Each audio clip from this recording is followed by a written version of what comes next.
If you can do this, this is amazing. It's in 90 seconds and 60 seconds. And this came a great question from the public, as you know. And I'll read this twice if you need me to, okay? How do you plan on addressing the budget deficit in Connecticut while keeping in mind the tax burden of working families? Please be specific. All right.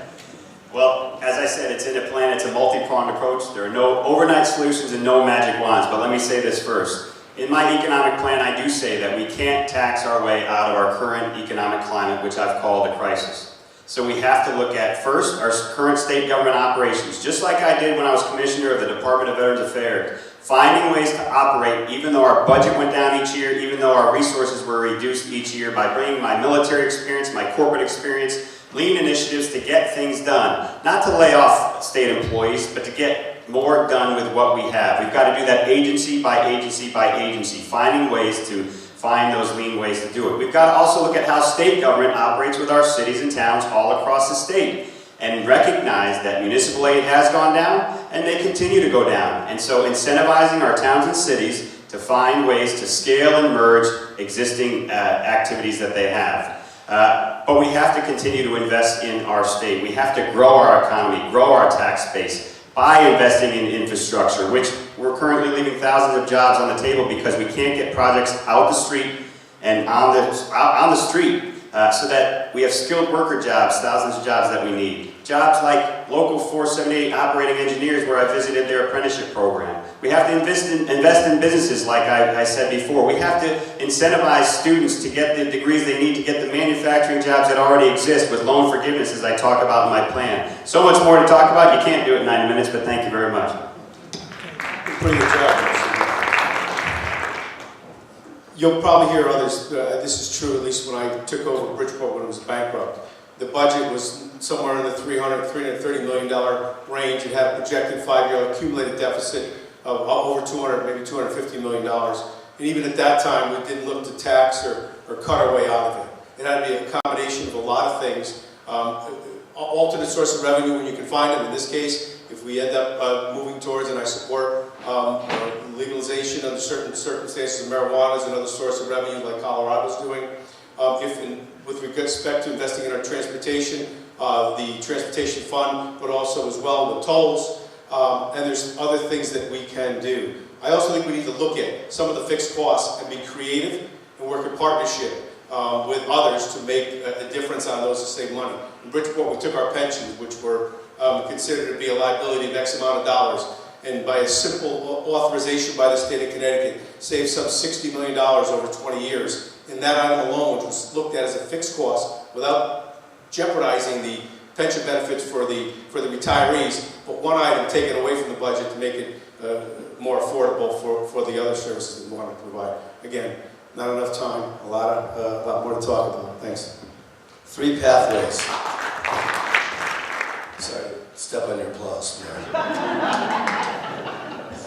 Can I start now? 3 pathways. Getting our arms around spending, changing our tax structure, reinventing that, and long-term growth. So spending, we did it in West Hartford, I told you about it.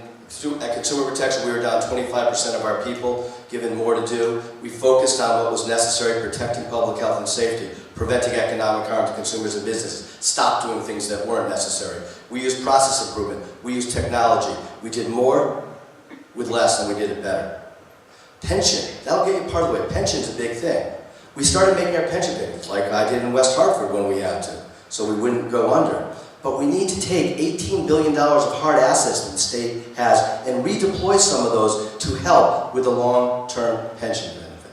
Finally, tax structure. We need to reinvent our tax structure so that it grows the economy, so that it provides incentives for people, for businesses, for families to come to Connecticut and to stay in Connecticut. I have a lot of ideas on that.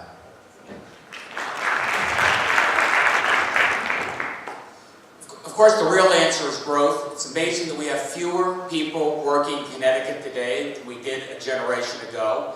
We don't need more taxes, we need more taxpayers. But unfortunately, it's circular. We're not going to get this economy growing again and give business people confidence to invest until we fix our budget. So we have a budget that doesn't borrow from the future, but invests in the future. And that's going to be multi-pronged. It's going to require new revenues, making sure our revenue streams fit for the 21st century, find a way that our digital economy that now contributes to the cost of government, so we can slowly bring down the property tax or over-reliance on the property tax. That's a tax that most burdens working families and kills our cities and towns.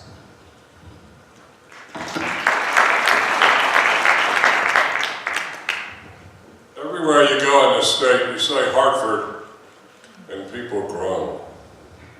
They shouldn't, but they do. I was talking to a Brookfield police officer earlier in the day. He said, I'm going to retire in a couple of months, and I'm out of here. Why? It costs too much. We're Democrats. If we don't pay attention to that, we will lose in November.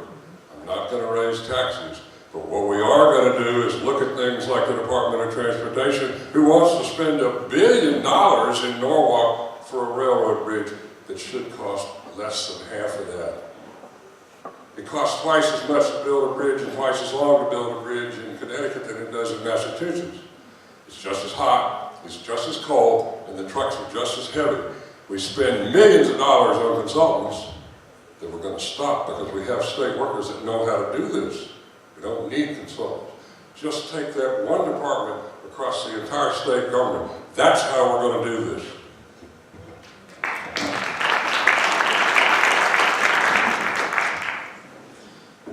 I agree that at the end of the day, it's about growth, and we've talked a little bit about how you get there, but I want to talk about two specific things.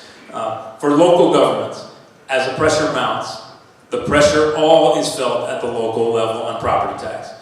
As part of the Connecticut Conference of Municipalities, I was part of a task force that proposed revenue diversification. Let local governments get some other sources of revenue, whether it's hotel tax, whether it's optional, food and dining tax. Let that decision be made at the local or regional level, but give local government some choice so that it's not all falling on property taxpayers. Another thing, this is a very specific thing, but I think it's important. One of our biggest liabilities right now is our pension funds, and we have to fund them. The biggest challenge of our pension funds is our teachers' retirement system, which wasn't funded for years. If you remember that a long time ago, we were promised that the Connecticut lottery money would go to education. We should be selling that revenue stream, depositing into the teachers' retirement fund to shore that up so that we can restructure the funding schedule and get a little bit of relief in the years ahead.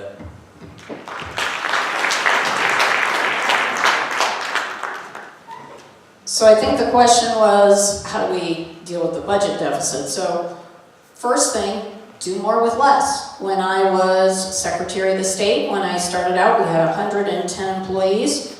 When I left, 12 years later, we had 70, but we did more with less through cross-training people, through using technology, being more efficient. We have to do that across state agencies. We have to grow our way out of this, and I've talked a little bit about how to do that. I also have some very specific suggestions about where we can get more revenue. Here's a good one, $520 million a year. Close the hedge fund loophole that allows private equity and hedge fund investors to pay only 15% when corporations are paying 20%. That doesn't make sense. Also legalize marijuana, because that would bring another $50 million a year in revenue, and all the other states around us are doing that. Thank you. Next question, Mr. Dem.